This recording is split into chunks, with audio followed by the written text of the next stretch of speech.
हरे कृष्णा, दंडवत प्रणाम आप सभी को। तो आज हम श्री उपदेशामृत का श्लोक 7 पे चर्चा करेंगे। श्री उपदेशामृत की जय, श्री प्रभुपाद की जय, श्री गुरु महाराज की जय। श्लोक 7।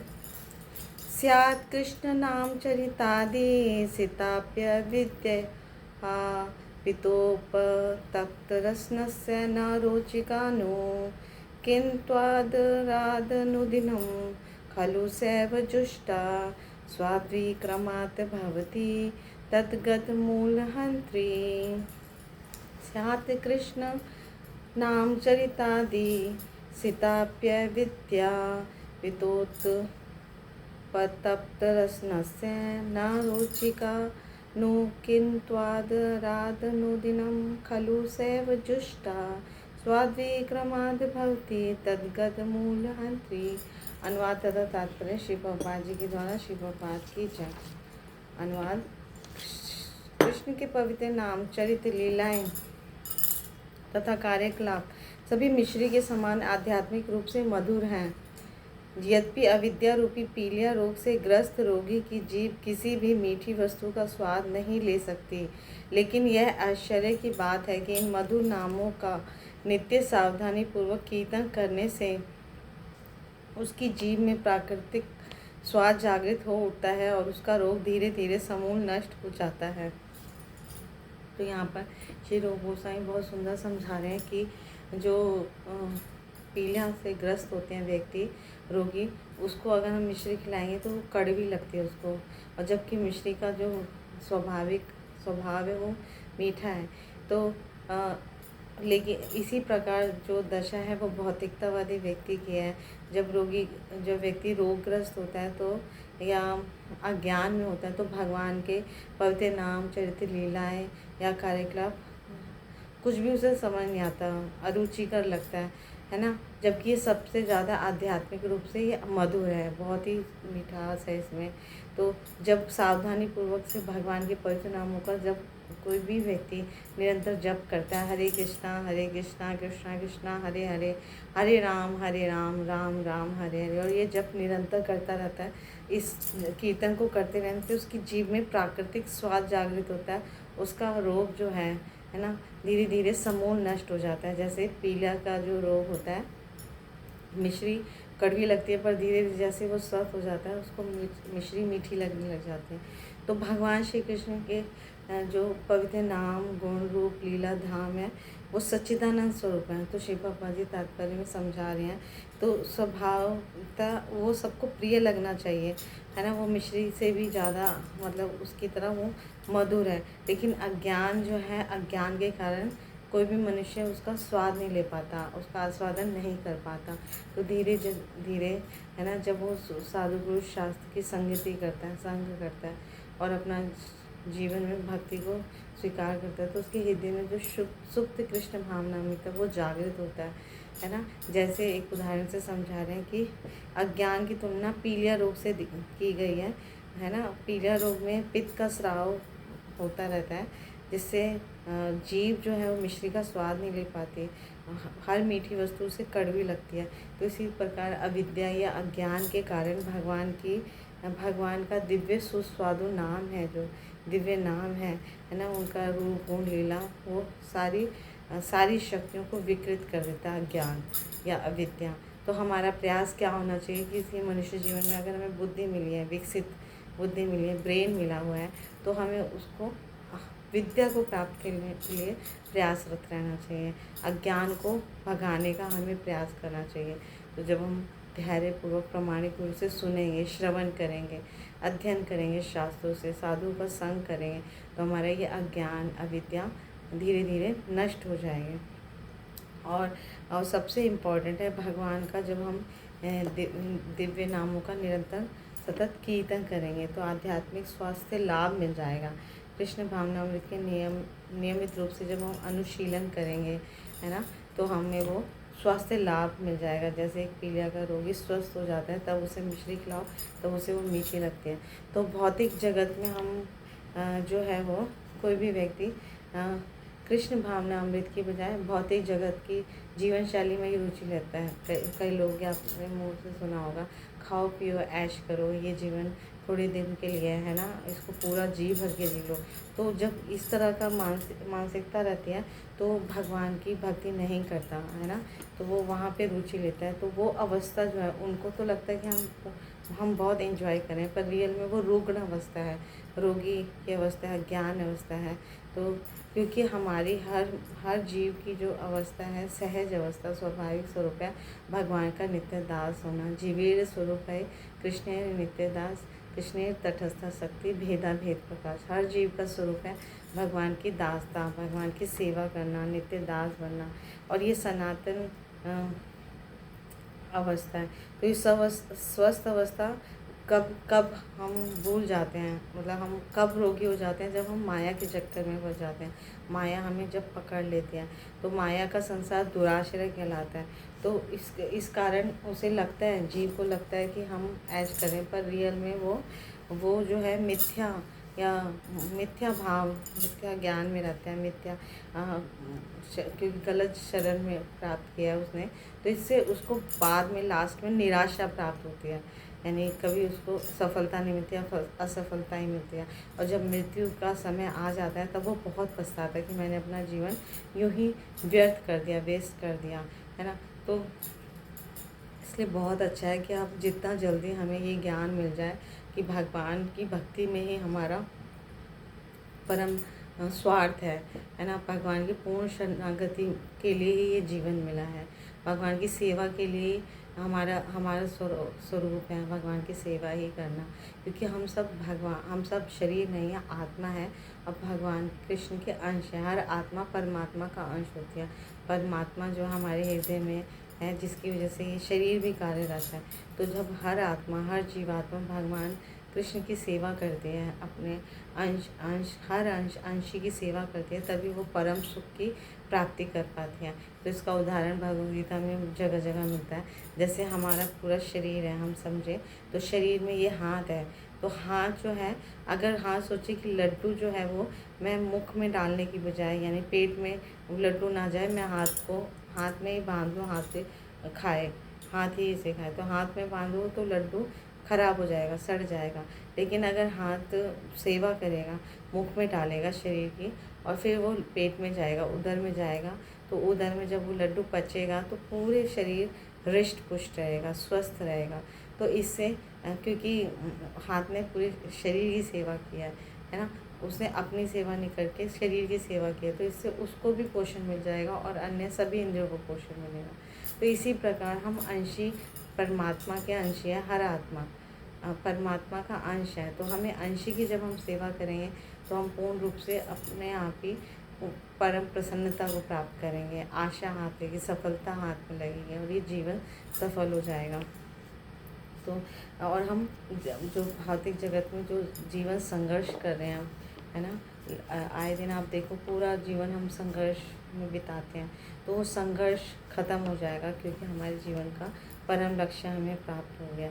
तो ये कृष्ण भावनामृत आंदोलन जो है वो इसी दिव्य ज्ञान को देने के लिए प्रसारित किया जा रहा है। क्योंकि सामान्य जनता जो है वो गुमराह कर दी जाती है ना, वो किसी भी चाहे अलग अलग जो समाज के लोग होते हैं वो उन्हें गुमराह कर देते हैं, क्योंकि स्वयं उनको कोई ज्ञान नहीं है। तो भगवद गीता के अनुसार ऐसे लोग नास्तिक कहलाते हैं, है ना। नास्तिक जीवन शैली के कारण वो वास्तविक ज्ञान से वंचित रहते हैं। तो ऐसे लोगों को भगवद गीता में भगवान धूर्त कहते हैं और मनुष्य में अदम कहते हैं। तो वो उनका ज्ञान जो है मोह के कारण अपहृत हो चुका है, और वो नास्तिकतावादी को फॉलो करते हैं, और वो भगवान की शरण ग्रहण नहीं करते। तो जो भगवान की शरण ग्रहण नहीं करते वो उनका स्वभाव आसुरी होता है, तो हमें उनसे बच के रहना चाहिए। तो जो भगवान की सेवा में जाने के इच्छुक हैं वो उनका विरोध भी करते हैं। तो ऐसे अगर लोग समाज के नायक बन जाए, ऐसे आसुरी स्वभाव के लोग, तो सारा का सारा वातावरण अविद्या से भर देते हैं, है ना, और फिर अराजकता छा जाती है। तो ऐसी दशा में लोग जो है वो रोगग्रस्त हो जाते हैं और अविद्या से ग्रस्त रहते हैं और अपना सारा जीवन व्यर्थ कर देते हैं। तो इस तरह से जैसे पीलिया का जो रोगी होता है वो मिश्री का स्वाद कभी भी नहीं ले पाता जब तक वो स्वस्थ ना हो जाए। तो एक विशिष्ट औषधि यानी मिश्री उसे बारंबार की जाती है, दी जाती है। तो जब वो धीरे धीरे स्वस्थ होने लगता है तब उसे मिश्री मीठी लगने लग जाती है। इसी प्रकार हमारे जीवन में चाहे कितना भी कल्मश है, कितना भी हम कष्ट उठा रहे हैं, या भौतिक जीवन में कितना दुखी हैं, या कहीं भी हैं, किसी भी अवस्था में है, तो धीरे जब कृष्ण भावना अमृत को हम स्वीकार करेंगे, यही विश्व को, पूरे विश्व को, समूचे पृथ्वी को ठीक करने की औषधि है। जब हम भगवान के पवित्र नाम हरे कृष्णा कृष्णा कृष्णा हरे हरे, हरे राम राम राम हरे हरे, इसका कीर्तन करेंगे हर जगह, नगर नगर नगर, गांव गांव, है ना। तो इस तरह से ये लोगों का रोग को ख़त्म करेगी। लेकिन रोग व्यक्ति, जो रोगी व्यक्ति है, उसके लिए बिल्कुल रोचक नहीं होता, या कहेगा कड़वा है, बेकार है, अरुचिकर है। तो शील रूप गोस्वामी यहाँ पे सलाह देते हैं कि अगर कोई भाव रोग से यानी भौतिक संसार के रोग से अच्छा होना चाहता है तो उसे सावधानी पूर्वक और ध्यान पूर्वक, है ना, श्रद्धा पूर्वक कृष्ण भावना अमृत को स्वीकार कर लेना चाहिए। भगवान श्री कृष्ण की भक्ति को ग्रहण करना चाहिए। अपने जीवन में इस भगवान के पवित्र नामों का निरंतर जप करना चाहिए। तो इससे मनुष्य जो है वो सारी भ्रांत धारणाओं से मुक्त हो जाएगा, क्योंकि ये जो हमारे चित्त को शुद्ध करता है, चैतो दर्पण मार्जनम, है ना। तो असली रोग जो है हमारे हृदय में रहता है, हमारे मन में रहता है। हम सोचते हैं कि ये भक्ति करके तो टाइम वेस्ट है, तो ये मन की जो बेकार स्थिति है उसको भी नष्ट कर देता है भगवान का पवित्र नाम। तो मन और हृदय का सारी भ्रांत धारणाओं को स्वच्छ करने के लिए हमें हर मनुष्य को हरे कृष्ण महामंत्र का जप करना चाहिए, कीर्तन करना चाहिए। तो इस कीर्तन से मनुष्य तुरंत ही क्या होता है, भौतिक जगत की रूपी प्रज्वलित अग्नि से, जो बारंबार 3 प्रकार के तापों में हमें दुख दे रही है, आध्यात्मिक, आदि दैविक, आदि भौतिक, ये 3 प्रकार के कष्ट हर जीव के लाइफ में, जीवन में आते ही रहते हैं। आदि भौतिक होते हैं जो दूसरे जीवों या दूसरे अन्य प्राणियों द्वारा दिए जाते हैं। आध्यात्मिक जो हमारे मन और शरीर से दिए जाते हैं, जैसे हमें कभी बुखार हो जाता है, कभी कुछ मन में चिंतन चलता रहता है, सोचते रहते हैं, हम टेंशन लेते रहते हैं। और आदि दैविक जो देवताओं द्वारा दिए जाते हैं, जैसे भूकंप है, बाढ़ है, बहुत सारे ऐसे। तो ये 3 तरह के कष्ट जो है हर व्यक्ति के जीवन में आते हैं। तो अगर उन्हें इस भौतिक जगत के तापों से मुक्त होना है तो भगवान के पवित्र नामों का जप करना होगा। तो भगवान के पवित्र नाम का जप करने की 3 अवस्थाएं हैं। एक है अपराध युक्त अवस्था, दूसरी अपराध मुक्त अवस्था, और तीसरी शुद्ध अवस्था। तो शुरू में जब हम प्रारंभिक अवस्था में भक्ति शुरू करते हैं तो अपराध युक्त बहुत सारे अपराध करते रहते हैं, पर धीरे धीरे जब हम स्वच्छ हमारा हृदय स्वच्छ होने लग जाता है तो हम नाम अपराधों से बचते हुए भगवान के पवित्र नामों का जप करते हैं, तो उसे अपराध मुक्त कहते हैं, है ना। तो वो तो अपराध पूर्ण कीर्तन और शुद्ध कीर्तन के बीच की अवस्था होती है अपराध मुक्त कीर्तन। तो धीरे धीरे ये भी कई सालों या कई दिनों के प्रयास से, भक्तों के संग से हम शुद्ध अवस्था, नाम के शुद्ध अवस्था पर हम पहुँचते हैं। और इस अवस्था पे पहुँचने पर, शुद्ध अवस्था पे पहुँचने पर व्यक्ति तुरंत दिव्य पद पर आसीन हो जाता है, मुक्त हो जाता है। इस अवस्था को कहते हैं भव महादावाग्नि निर्वापणम। तो यानी कि सारी जो भौतिक संसार के तापों से वो मुक्त हो जाता है और दिव्य जीवन का फिर वो रसास्वादन करता है, यानी उसको एक दिव्य अनुभूति होती है। क्योंकि भगवान का जो नाम और भगवान स्वयं वो अभिन्न है, अभिन्नत्वम नाम नाम नाम। जैसे हम भगवान का पवित्र नाम लेंगे, भगवान तुरंत हमारे समक्ष प्रकट हो जाते हैं। पर जितना हम शुद्ध अवस्था में पहुँचेंगे, शुद्ध भक्त की उस स्तर पर पहुँचेंगे, तब हम वो अनुभव कर पाएंगे। और ये अनुभव आप देख सकते हैं कि एक भक्त है, जब शिव बाबा जी यहाँ पे एग्जाम्पल दे रहे हैं कि किसी भी मनुष्य को जब श्रद्धा से वो भक्ति का शुभारंभ करता है, तो ये कीर्तन करते रहने से, यानी हरे कृष्ण महामंत्र जप करते रहने से वो श्रद्धा बढ़ती जाती है। तो फिर वो इस इस्कॉन से जुड़ जाता है। तो यहाँ पर प्रभुपाद जी एग्जाम्पल दे रहे हैं कि उन्होंने अपने शिष्यों को ऐसे ऐसे स्थानों पे भेजा जहाँ भगवान कृष्ण का कोई नाम जानता भी नहीं था। सुदूरतम क्षेत्र है ना, पूरे पृथ्वी में, जंगलों में, पहाड़ियों में, ऐसे जहाँ भगवान कृष्ण का कोई ज्ञान भी नहीं था, लेकिन फिर भी हरे कृष्ण महामंत्र कीर्तन करने से, जगह जगह कीर्तन करने से लोग आकृष्ट हुए, है ना। लोगों के अंदर इतना दिव्य अनुभूति हुई। तो कुछ दिनों लगातार सुनते रहने से, यानी हरे कृष्ण महामंत्र का कीर्तन सुनते रहने से, नगर संकीर्तन सुनते रहने से, वो कुछ लोगों ने क्या किया, भक्तों की नकल करने के लिए सर मुंडवा लिया, धोती कुर्ता पहन लिया और उनकी नकल करने लगे। हालांकि ये ये नकल मात्री होने की वजह से ये, हालांकि ये अनुकरण वांछनीय है। और कुछ उनमें से कुछ लोग ऐसे थे, वो इतना ज़्यादा प्रभावित हुए कीर्तन से, उस हरे कृष्ण महामंत्र की ध्वनि से, कि वो आगे बाद में लगातार संग करते करते उन्होंने गुरु से दीक्षा लेने की इच्छा जाहिर की। और फिर बाद में जो लोग निष्ठावान हैं, जो व्यक्ति निष्ठावान थे, उनमें से उन्होंने दीक्षा लिया गुरु से।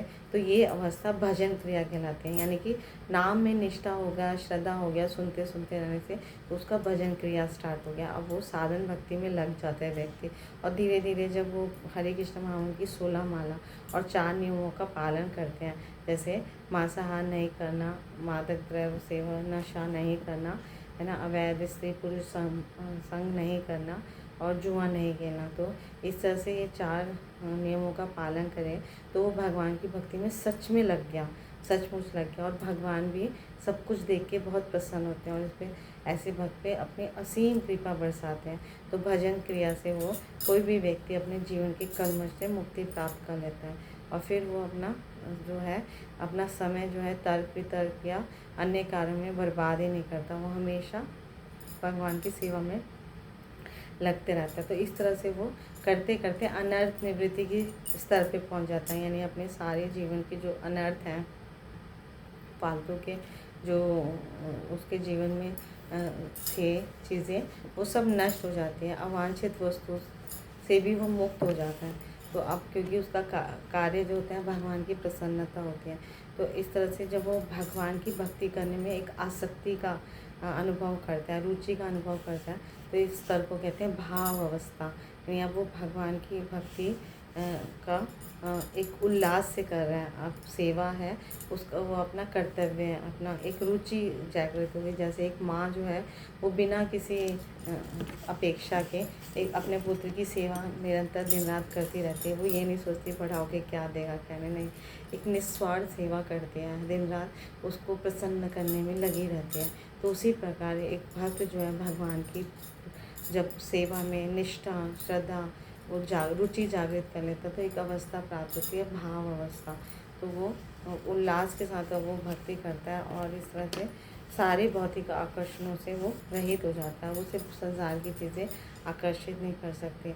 तो पूर्ण पुरुषोत्तम भगवान कौन है और माया क्या है, तो उसको पूर्ण रूप से समझ आने लग जाता है और भगवान की सेवा में निरंतर लग जाता है। तो ऐसे एक बार भाव दशा प्राप्त होने पर वो कोई भी, है ना, कोई भी व्यक्ति को माया विचलित नहीं कर पाती।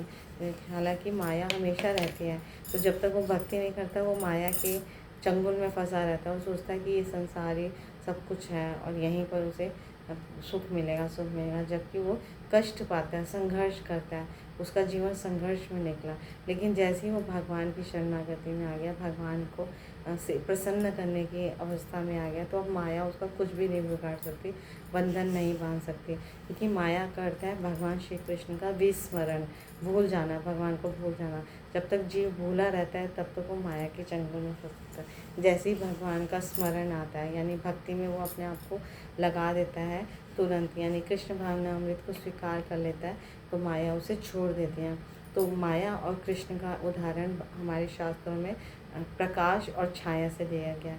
जैसे व्यक्ति जब वो छाया में रहता है तो प्रकाश से की सुविधाओं का लाभ नहीं उठा पाता, और वो प्रकाश में रहता है जब वो, तो छाया के अंधकार से विचलित नहीं हो सकता। तो मनुष्य क्रमशः मुक्त हो जाता है ना, अगर वो प्रकाश में आ जाता है तो अंधकार उसे स्पर्श नहीं कर सकती। तो श्री चैतन्य चरितमृत का बहुत सुंदर एक श्लोक श्री प्रभुपाद जी यहाँ पे कोट कर रहे हैं। कृष्ण सूर्य सम माया है अंधकार, जहाँ कृष्ण तहाँ नहीं माया अधिकार। भगवान श्री कृष्ण सूर्य के समान है और माया अंधकार के समान है। जहाँ पर भगवान श्री कृष्ण है वहाँ पर माया का अधिकार ही नहीं रहता। यानी कि भगवान की जब हम भक्ति करेंगे तो माया हमें छू नहीं पाती, वो हमें प्रलोभन नहीं दे पाती, हमारा नुकसान नहीं कर पाती। तुरंत माया का अंधकार जो है, बहिरंगा शक्ति का प्रभाव तुरंत लुप्त हो जाता है, गायब हो जाता है ना। क्योंकि जहाँ सूर्य प्रकाश होता है वहाँ अंधकार टिक ही नहीं सकता। तो इस तरह से हमारा जीवन जो है वो प्रकाशित हो जाता है, प्रकाशवान बन जाता है जब हम भगवान की भक्ति में लगाते हैं। और ये तभी संभव है जब हम भगवान के पवित्र नामों का गुण रूप लीला है ना, माधुरी धाम परिकर उनके बारे में निरंतर श्रवण करेंगे, जप करेंगे, कीर्तन करेंगे, तो हमें भव रोग की जो बीमारी है उससे हम मुक्त हो जाएंगे। जैसे पीलिया का जो रोगी है वो मिश्री का उसको स्वाद शुरू में अच्छा नहीं लगता, पर जैसे जैसे वो स्वास्थ्य को मतलब हेल्दी हो जाता है, स्वस्थ हो जाता है, तब उसे मिश्री मीठी लगने लग जाती है। तो इसी प्रकार भगवान का पवित्र नाम बहुत मधुर है। आध्यात्मिक रूप से मधुराधिपते अखिलम मधुरम। भगवान कृष्ण का सब कुछ मधुर है, मधुर से भी मधुर है, मधुर से भी मधुर मधुर मधुर है, ऐसा हमारे बताते हैं साधु शास्त्र को। मधुरता हम अनुभव करने लग जाते हैं जब हम भगवान के पवित्र नामों का कीर्तन करते हैं, जप करते हैं, साधु गुरु शास्त्र का संग करते हैं। Thank you so much. Guru Maharaj की जय, श्री प्रभुपाद की जय, आप सब भक्तवृंद की जय, श्री उपदेशामृत की जय, हरि कृष्णा।